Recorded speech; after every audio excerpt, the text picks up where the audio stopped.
for our speaker, that would be great. So if all the presenters could go ahead and move up to one of the tables in the front for our speaker, just so we can fill in some of the space up here. My name is Caitlin Clayton, and I'm the president of our ASCD student chapter at Spring Arbor. We call it Epsilon High. Basically, we're just a student group on campus that helps organize things like this, as well as various field trips and other things within the school day. And then this is Kelsey Spayman. She's the vice president and soon president of Epsilon High. So she's also been putting a lot of work to help make all of this happen. Today our speaker is Heather Griggs. She is from Oro Grande School District in California. She is an SAU alum and she is the superintendent. So I'd like to welcome her to speak to us today. Thanks, Caitlin. And I may be the superintendent, but I haven't lost that teacher voice for many, many years. So I typically don't speak with a microphone. Thank you for having me. It's super fun to look out across the oak tree and see Alpha 2, where I spent more years than I can count, living in the exact same dorm room as my mother. Wow. So welcome to SAU, where everyone has a little bit of a family history. Mom started off in Muffet, and then went over to when the new dorms were built in the 1960s. Thank you for having me. It's awesome to be back here at Spring Arbor. It's a lot of memories. I think I did some ice skating down by the tree at one point in time that probably was not sanctioned by the university, but it was a good time. Had a lot of fun having here. I learned a lot here. I think many of you have had Dr. Hamilton. He was my supervisor teacher when I was student teaching at Parma Western High School. And when I got done in 1990, there were no jobs in the state of Michigan. You all are fortunate there's a few jobs in the state of Michigan. But in 1990, there wasn't a teaching job to be had, so I substitute taught for Lansing Public as a building sub. It meant you got half pay and you went to work every single day. And you got benefits. So that was a big plus there. But then I thought, I don't think I see another 3 years of this happening. So I went to Michigan State to a job fair, took a job almost sight unseen in Southern California. And they had these signs of how much they were going to pay, and it was amazing. And I said, Mom, I'll be gone 2 years, and I promise I'll come home. Well, that was 28 years ago. I met the man that I taught next door to, kind of fell in love. I taught economics, he taught government, he coached football, I coached cheerleading, and 25 years later, we're still married, and he's still coaching football, but I'm the superintendent. So he's been an outstanding support for me. But we wanted to talk to you just a little bit about what is it like to leave the great state of Michigan, besides sunshine, warmth, increased pay. But what is it really like to leave here and go somewhere else to teach? Did any of you have to do your junior year somewhere? Your cross-cultural experience, or something like that? It's what it's really like. It's like living that for a year. And when we talk to our students, we really talk to you about coming for a year, not a lifetime. Commit for a year, look to see what it's like there, and then decide. You can't leave 10 months in, okay? You gotta finish the 10 months with our kiddos. It's not fair for that third grade class to fall in love with you and you want to go home at winter break. But we finish out the year and it's a 1 year experience, and that's what we're really looking for, and then you decide at the end of 1 year whether it's an experience you wanna continue. We have a program, transitional kindergarten, which I think you call early childhood, pre-K, all the way up through 12th grade. We have multiple sites. And our school district is pretty small California-wise, but probably pretty large Michigan-wise. We're about 4,500 students. So that kind of gives you the perspective of where we are. With me today in the back, I have Maggie Franco, she's our Director of Administrative Services. Sean Bell's our Executive Director of Human Resources, and Terry Colvin is our Assistant Sup of Human Resources. So we don't typically all four go on the road like this. I don't only go to the Michigan swings, because I can do that and tell you all where I'm from. I'm from Gaylord, which has 40 inches of snow this week. We thought about going up and decided maybe Saturday after a little bit of it melts. But wanted to talk to you about what is it we're looking for a teacher. I'm going to give you 2 hints. A sense of humor, because if you don't have a sense of humor, you will not deal well with children, parents, or administrators. And then when I ask you what you teach, you need to have one response. You teach children. You give a curriculum. So if you answer to me, when I say, what do you teach? I teach kids. Perfect. That's what I'm looking for, is someone that will teach humans, not a subject. If you tell me you teach math, I got lots of people that can teach math. I want to know, can you teach children and help them with their math? So that's kind of what we're looking for. I want to keep it super short for you, super brief. I know you have a lot of presentations, but we're back there. We have fun giveaways for you. And that we're happy to share, and we're happy to share with you what it looks like as a salary. I'll give you a little sticker shock. Your first year in cash, you'll make a little over $50,000. Oh, I saw the sticker shock. That was pretty good. And cost of living where we are is not California. It's Southern California in the desert. A 2-bedroom apartment's about $850 a month. So it's not what you think of, but we don't look like Hollywood, we don't look like San Diego, and we certainly aren't San Francisco. We are about 500,000 people in the Victor Valley area.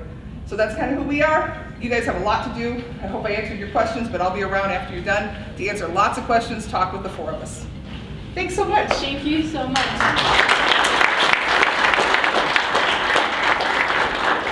So a lot of what you see here today is things that students who have been chosen by the professors to share some of the excellent work from classes all the way from the beginning of our program all the way to student teaching.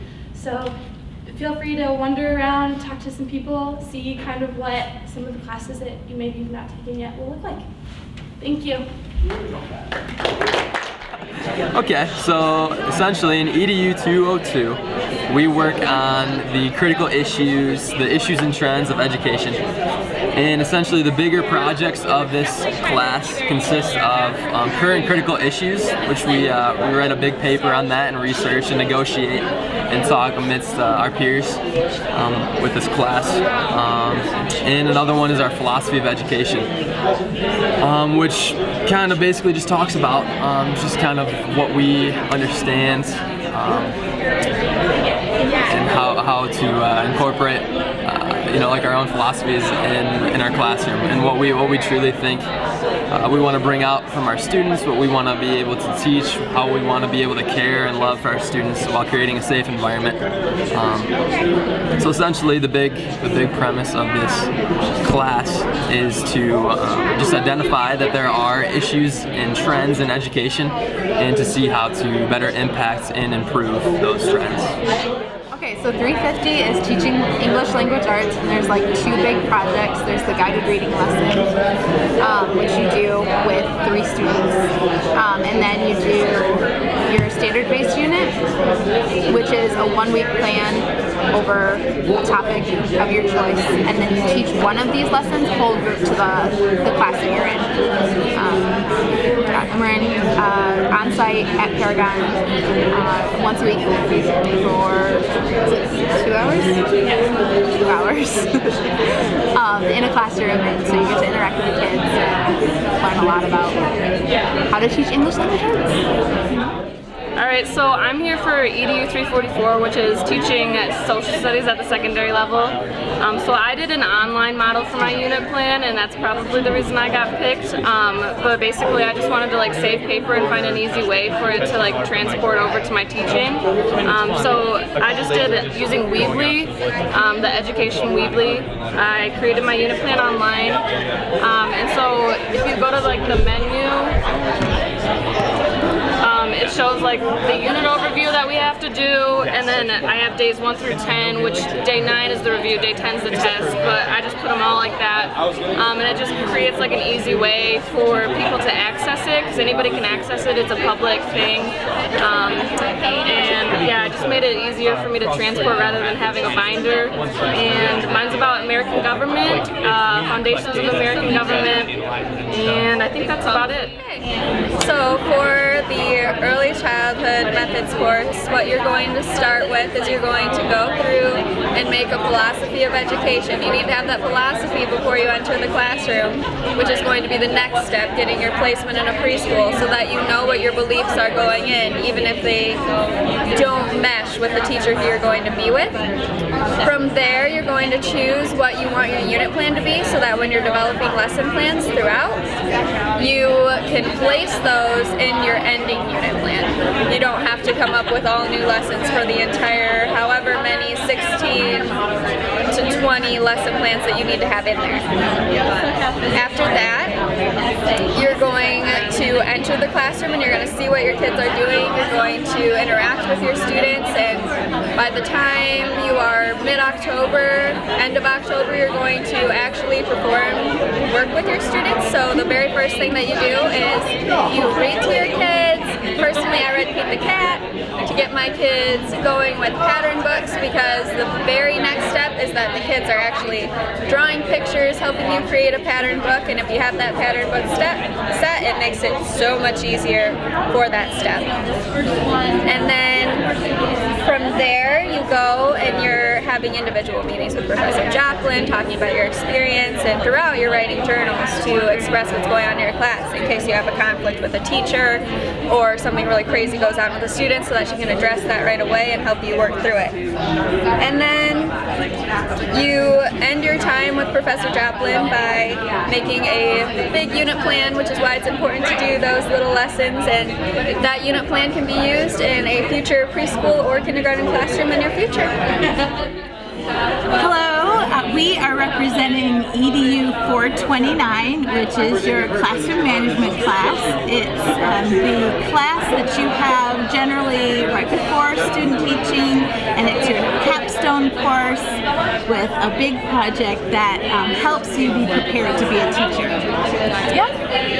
It is basically taking everything you've ever learned in these 4 years of college and putting into 3 profiles: management, assessment, and instructional, and basically just saying like, okay, if I were the teacher, how would I run my classroom?